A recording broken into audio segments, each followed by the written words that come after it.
pas mal, mais bon. Ouais. Ouais, Chaque année, entre 100 et 150 animaux sont récupérés par Nathalie Potvin, responsable du chenil municipal de Val-de-Reuil. Un service public exemplaire qui depuis plus de 20 ans permet aux habitants de retrouver leur boule de poil en un temps record.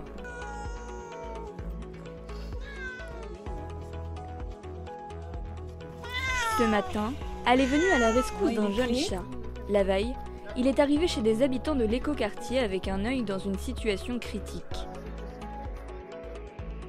Bah lui, il erre dans le quartier depuis apparemment plusieurs années. Il y a des gens qui le nourrissent. Et là, il est blessé, donc ils m'ont appelé pour que je puisse le soigner.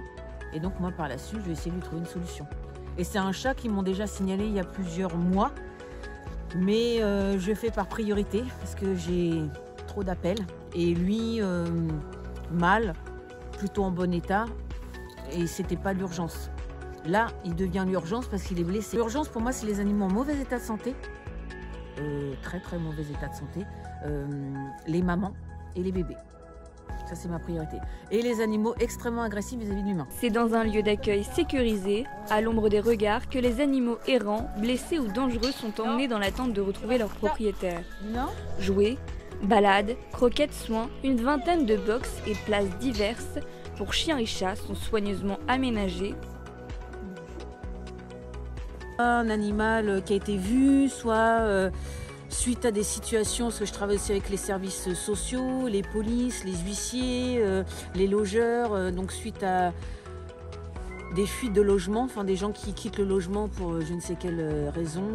Alors je vais en premier chez le vétérinaire. Alors tout dépend des blessures, il y a des petites blessures que moi je peux soigner seule, mais là je pense qu'il va falloir, là par rapport à son abcès, faire un gros nettoyage, donc je pense qu'il doit être endormi, donc là c'est le vétérinaire qui va le faire, et puis après les soins qu'il y aura à faire par la suite, c'est moi qui vais les faire. Je l'installe, je vérifie s'il est identifié, si je peux l'approcher évidemment, parce que des fois il faut le temps qu'on fasse un petit peu connaissance, et puis s'il est identifié, je contacte ICANN, je contacte le fichier, j'essaie de contacter après les gens si les coordonnées sont à jour pour qu'ils viennent récupérer leur animal. Et s'ils ne sont pas identifiés, bon, de toute façon, quoi qu'il en soit, je les installe ici. Et puis après, je mets des annonces sur Pet Alert, c'est ce qui marche quand même assez bien. Je le signale auprès du vétérinaire.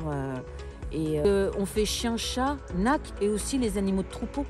Parce que là, il n'y a pas longtemps, moi, j'étais pas là, mais les gars sont intervenus sur 2 chèvres. Donc on intervient sur du cochon, sur de la chèvre, mais ça nous arrive d'intervenir sur les chevaux, les poneys, mais généralement on retrouve les propriétaires sur des poules aussi.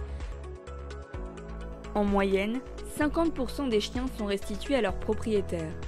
Nos amis félins, quant à eux, sont souvent moins identifiés. Pourtant, l'identification de son animal de compagnie est obligatoire et permet de retrouver au plus vite les propriétaires des animaux. Le délai légal, c'est 8 jours ouvrés.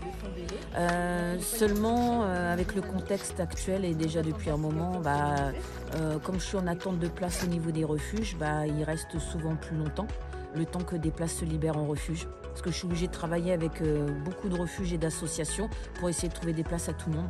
Parce que tout le monde est débordé et il n'y a pas tant d'adoptants que ça. En plus de les sauver, la municipalité mène des actions d'information et de sensibilisation, comme dans le hall d'accueil de la police municipale. Moi, tout ça, c'est des documents officiels que je récupère par le ministère de l'Agriculture et de la Pêche. Donc un acte responsable pour un bonheur partagé, donc vivre avec un animal de compagnie. Donc ça explique tout ce qui est l'identification, la vaccination, quand on part en voyage, que l'animal est un être sensible, les responsabilités du propriétaire. Enfin, moi, je mets à disposition la loi sur les chiens dits dangereux. Parce que si ils ne sont pas identifiés, si le propriétaire les cherche mal ou ne les cherche pas, nous, on n'a pas le moyen de les retrouver. Parce que nous, une fois qu'ils arrivent chez nous, c'est la première chose qu'on regarde. Un animal blessé, c'est pareil, c'est la première chose qu'on regarde. S'il est identifié pour pouvoir contacter les propriétaires. Et ça permet une traçabilité et puis limiter un peu les abandons aussi. L'ensemble des animaux actuellement au refuge Rolly-Valois sont à retrouver sur notre site internet.